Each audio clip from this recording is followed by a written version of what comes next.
ब्रह्मानंदं परमसुखदं केवलं ज्ञानमूर्तिं द्वन्द्वातीतं गगनसदृशं तत्त्वमस्यादिलक्ष्यम् एकं नित्यं विमलमचलं सर्वधी साक्षिभूतं भावातीतं त्रिगुणरहितं सद्गुरुं तं नमामि। ये जो गुरु गीता का श्लोक है, ये श्लोक का अर्थ कितने लोग जानते हैं? प्लीज हाथ उठाइए ना।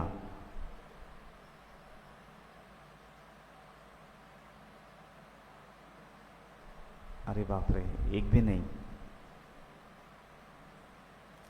ये बहुत फेमस श्लोक है, गुरु गीता से है, क्योंकि ये श्लोक सद्गुरु का डेफिनेशन को बयान करता है। सद्गुरु किसे कहते हैं, व्याख्या है सद्गुरु की कि कितने क्वालिटीज किसी व्यक्ति में आ जाए उसके बाद वो सद्गुरु हो जाता है। तो ये वो पंक्तियां हैं, ये श्लोक का एक एक शब्द व्याख्या है सद्गुरु का। ब्रह्मानंदम परम सुखदम केवलम ज्ञानमूर्ति द्वंद्वातीतम गगन सदृशम तत्वमस्यादिलक्ष्यम एकम नित्यम विमलमचलम सर्वाधिसाक्षिभूतम भावातीतम त्रिगुणरहितम सद्गुरुम तम नमामि। तो फिर एक काम करता हूं मैं, ये श्लोक का अर्थ से ही फिर हम आज का आगाज करते हैं ये सत्संग का। ऐसे कौन कौन से गुण वो व्यक्ति में पाए जाने चाहिए जिसको देखने के बाद ये कहा जा सकता है कि हाँ, इतने सारे गुण ये व्यक्ति में मौजूद है तो ये व्यक्ति सद्गुरु है। तो वो सारे एक एक गुण ये श्लोक में वर्णित है। अभी जैसे कि ब्रह्मानंदम पहला वर्ड है, ब्रह्मानंदम। जो व्यक्ति ब्रह्म के आनंद में 24 घंटा रममाण है, एक पल के लिए भी जिसका आनंद घटता या बढ़ता नहीं है, ऐसी अवस्था को जो उपलब्ध हो चुका है वो है सद्गुरु। परम सुखदम, जो परम सुख को उपलब्ध हो चुका है, जो सबसे टॉप मोस्ट सुख है संसार का, परम सुख को जो भोग रहा है वो है सद्गुरु। अब देखिए, हम लोगों के नजरिए से सुख का व्याख्या अलग हो सकता है और सद्गुरु के नजरिए से सुख की व्याख्या अलग है। जमीन आसमान का अंतर है। हम लोगों का सुख यानी इंद्रियों का सुख, जो इंद्रिय सुख भोग लेती हैं, हमारे नजर में वो सुख है, लेकिन सद्गुरु की नजर में वो सुख नहीं है, वो विष है। इसीलिए ब्रह्मानंदम परम सुखदम, जो सुखों में परम सुख है उसको जो अनुभव कर रहा है वो है सद्गुरु। केवलम ज्ञान मूर्ति, और केवल ज्ञान के अलावा जिनके पूरे अस्तित्व में और कुछ भी नहीं है, ज्ञान से ही भरा पड़ा है। सर के बाल से लेकर के पैर के नखून तक सिर्फ ज्ञान ही ज्ञान है। अज्ञान का लवलेश भी जिस व्यक्ति में नहीं है वो है सद्गुरु। केवलम ज्ञान मूर्ति। और फिर बोलते हैं जो संसार के द्वंद्वों से परे हैं। संसार के द्वंद्व क्या है? संसार के द्वंद्व है सुख दुख, छोटा बड़ा, सुंदरता कुरूपता, जीवन मृत्यु, ज्ञान अज्ञान, अच्छा बुरा, अमृत विष। ये सारा जो है ये द्वंद्व है। और ये कायनात, ये दुनिया जो बनी है ये द्वंद्वों से बनी है। सुबह है तो रात है, उजाला है तो अंधेरा है, अच्छाई है तो बुराई है, सुगंध है तो दुर्गंध है। और ये द्वंद्वों को हम जीवन के आखिरी सांस तक चाह करके भी ये द्वंद्वों को रोक नहीं पाएंगे, क्योंकि मालिक ने ये दुनिया की रचना ही वैसी की है। ये द्वंद्वों से बनी हुई है। एक गीत याद आ रहा है, बहुत फेमस गीत है, शायद सबने सुना होगा। फिरत्या चाका वरती देसी मातीला आकार, विठ्ठला तू वेडा कुंभार। माती पाणी उजेड वारा, तूच मिसळसी सर्व पसारा। आभाळाच मग ये आकारा, तुझा कृतीचा उतरंडीला नसे अंत ना पार। विठ्ठला तू वेडा कुंभार। तो क्या कहा है कि ये कायनात, ये दुनिया जो बनी है, माती पानी उजेड़ वारा, एक तरफ मिट्टी है, भूमि है, कितना वजनदार है आप अंदाजा लगाइए। संसार पूरा जिसके ऊपर टिका हुआ है वो उतना भार है, और दूसरे तरफ वारा मतलब वायु इतना हल्का है कि बह रही है। अब ये दोनों कितना अपोजिट है, आप सोचिए। भूमि कितना वजनदार है और वायु कितनी हल्की है। अग्नि कितना दाहक शक्ति है, उसमें कितनी गर्मी है, तो जल कितना ठंडा है। पंचमहाभूत ऐसे हैं, और मालिक ने अपोजिट चीजों को लेकर के उन्होंने ये ब्रह्मांड की रचना की है। तो जहां पे इसकी ब्रह्मांड की रचना में ही ये अपोजिटनेस है, ये द्वंद्व है, तो फिर हम द्वंद्वों से बच कैसे सकते हैं। इसीलिए जीवन है तो मृत्यु है, सुख है तो दुख है, अच्छाई है तो बुराई है, दिन है तो रात है, उजाला है तो अंधेरा है। इसको द्वंद्व कहते हैं। तो ये द्वंद्वों से कोई भी इंसान बचा नहीं है। कोई व्यक्ति अगर ये बोलेगा कि नहीं मालिक तूने ये ऐसे कैसे बनाया, सिर्फ दिन बनाना था, रात क्यों बनाया, या सिर्फ रात बनानी थी, दिन क्यों बनाया, ये देखो गर्मी कितनी सता रही है, गर्मी क्यों बनाया, ठंडी रखते, ये नहीं चलेगा। उसकी बनावट में ही मिलावट है, क्योंकि ये दुनिया द्वंद्वों से बनी है, अपोजिट चीजों को लेकर के बनी है। मैं जो बता रहा हूं समझ में आ रहा है ना। एक तरफ धरती है इतना वजनदार, और दूसरी तरफ वायु है उतना हल्का। एक तरफ पानी है इतना ठंडा, दूसरी तरफ अग्नि है उतना गर्म। तो मालिक ने ये कायनात की रचना ही वैसी बनाई है। अगर उनकी रचना ही वैसी है तो फिर ये द्वंद्वों से हम बच नहीं पाएंगे।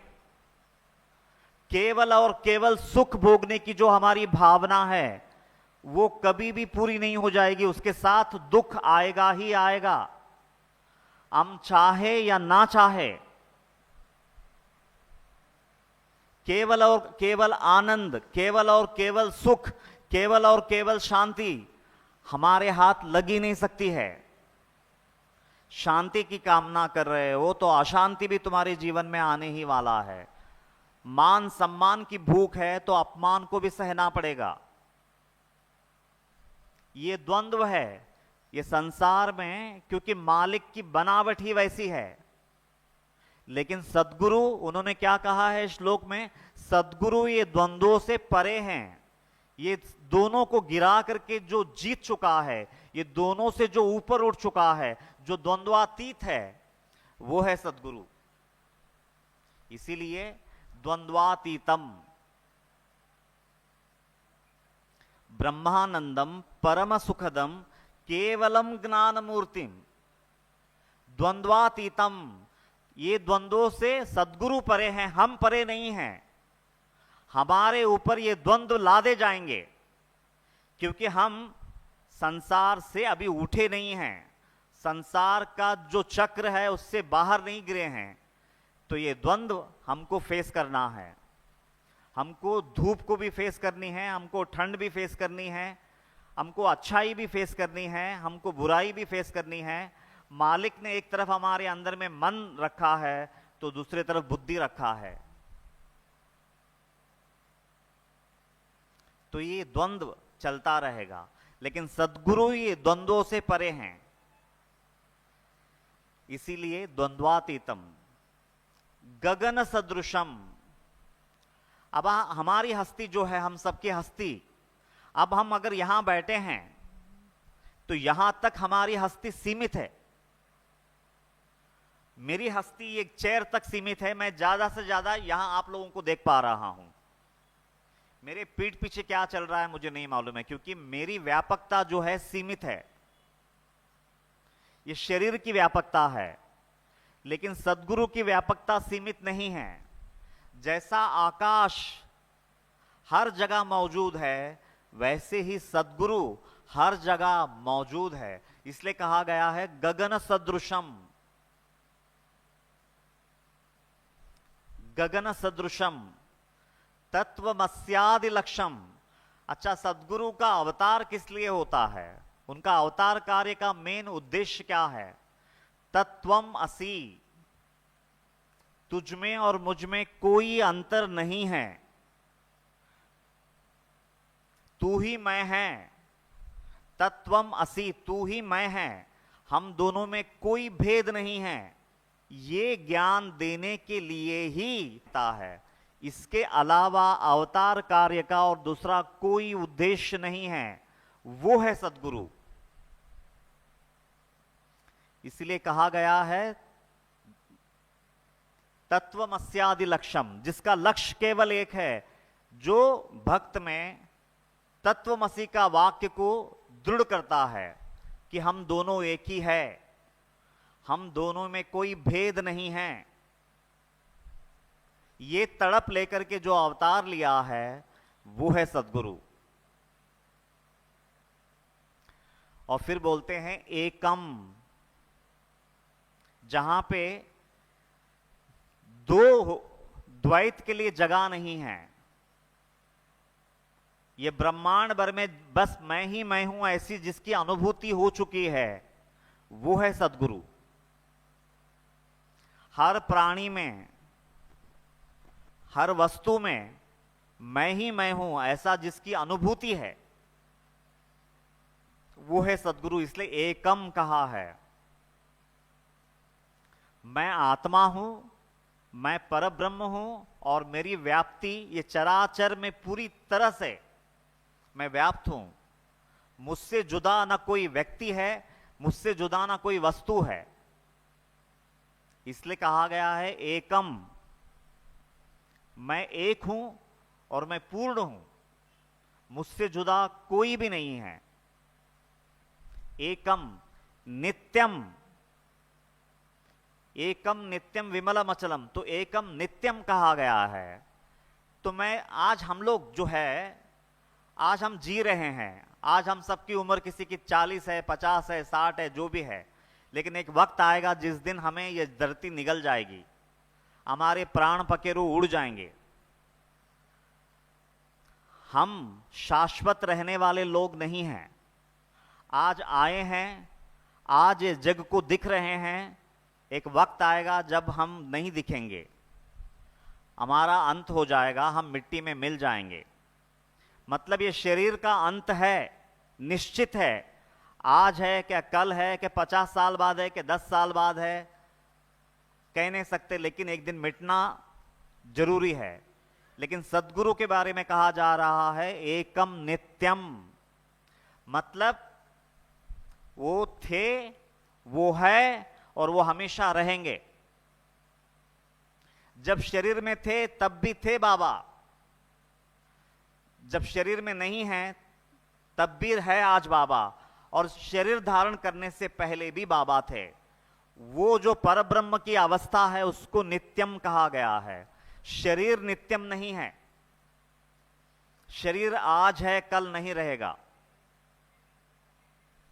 तो डेफिनेशन में एकम नित्यम विमलम अचलम, विमल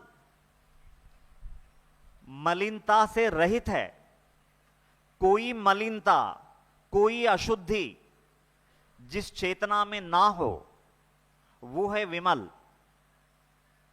विमलम मचलम अचलम, और दूसरा अचल, जिसका स्वभाव अचल है। संसार में कैसा भी परिस्थिति क्यों ना आए, तूफान आए, जीवन में झंझावात आए, साक्षात काल आकर के सामने खड़ा रहे, तब भी जो एक पल के लिए भी विचलित नहीं होता, वो व्यक्ति को कहा जाता है कि अचल है। जैसा पर्वत अचल है, वैसा जिसकी मन स्थिति अचल रहे, वो है सद्गुरु। विमलम अचलम। और फिर भावातीतम। भावातीतम यानी ये छोटे मोटे जो इमोशंस होते हैं उनसे परे हैं। मोह के वशीभूत होकर के किसी को करीब रखना, किसी से दूर हो जाना, ये गुण जिसमें नहीं है। ये मेरा फेवरेट है, ये मेरा फेवरेट नहीं है, इनसे मैं बहुत प्रेम करता हूं, इनसे मैं नफरत करता हूं, नहीं। ऐसे नेगेटिव पॉजिटिव इमोशन से परे हैं। सबके प्रति एक जैसा धर्म जो निभाता है, वो है भावातीतम। भाव से परे हैं, फेक इमोशन से जो परे हैं। भावातीतम त्रिगुण रहितम, तीनों गुणों से जो रहित है, जिसको ना सत्व छू सकता है, जिसको ना रजोगुण छू सकता है, जिसको ना तमोगुण छू सकता है, वो है त्रिगुण रहितम तम नमामि। इतने सारे गुण जिस व्यक्ति में मौजूद है, ऐसे सद्गुरु के चरणों में मैं शत शत नमन करता हूं। सद्गुरुम तम नमामि, ऐसा बोला गया है। तो ये डेफिनेशन है सद्गुरु का, ये डेफिनेशन है बाबा का, ये डेफिनेशन है दत्त का, ये डेफिनेशन है अक्कलकोट महाराज का, ये डेफिनेशन है शेगांव गजानन महाराज का। क्योंकि ये जितने गुण बताए गए हैं, ये सब गुण इन महान विभूतियों में मौजूद है। इसीलिए, लेकिन आज का ये कलयुग है, राह चलता कोई भी व्यक्ति सद्गुरु बन जाता है। प्रॉब्लम है, गली गली में एक सद्गुरु है, समस्या खड़ी हो गई है। तो सद्गुरु किसको कहते हैं? इतने सारे गुणों से जो पूर्ण हैं, वो है गुरु या सद्गुरु। तो ब्रह्मानंदम परम सुखदम केवलम ज्ञान मूर्तिम द्वंद्वातीतम गगन सदृशम तत्वमस्यादिलक्ष्यम एकम नित्यम विमलमचलम सर्वधि साक्षिभूतम भावातीतम त्रिगुणरहितम सद्गुरुम तम नमामि। तो ये है सद्गुरु की व्याख्या, ये है सद्गुरु का डेफिनेशन।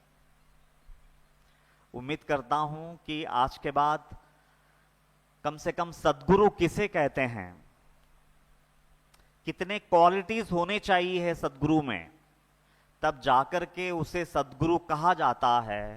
तो ये श्लोक पूरी तरह से क्लियर करता है।